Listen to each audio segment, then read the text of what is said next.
дөңгелек үстелдің тақырыбынан кішкене ауытқып отырмыз.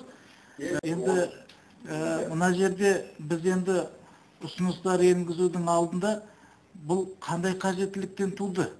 Соған үңілгеніміз дұрыс ау деймін. Мына баспасөз мәлімдемесінде мына жерде анық жазылып тұр. Қазақстан Республикасының білім және ғылым министрлігінің мәліметінше дейді, Қазақстан Республикасы президентінің терроризм мен экстремизм көріністерінің алдын алу және тыю жөніндегі шаралар туралы 2000 жылғы 10 ақпандағы номер мынандай жарлығына сәйкес 2004 жылдан бастап дінтану негіздері пән ретінде 10 сыныптарда таңдау бойынша арнайы курс ретінде өткізіліп келді дейді. Енді мынадан түсінгеніміз, президенттің жарлығы терроризм мен экстремизм көріністерін болдырмау, оны тыю. Ал бүкіл дүниежүзінің көз алдында террорист кім, экстремист кім? Ислам терроризмі деген ұғымды қалыптастырып жүрді ғой. Сондықтан бұл қажеттілік әрине бұл жерде саяси осындай шешімнен туып отырған сияқты. Сондықтан бұл жерде өте сақ болу керек.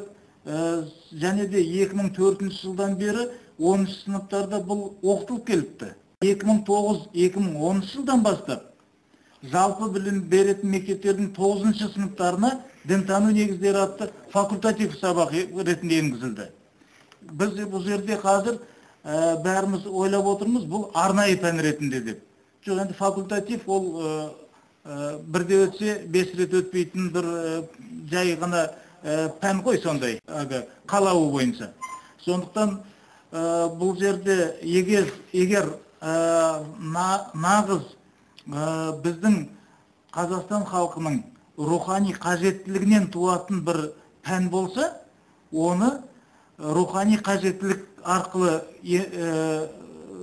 нету керек та, негіздеу керек.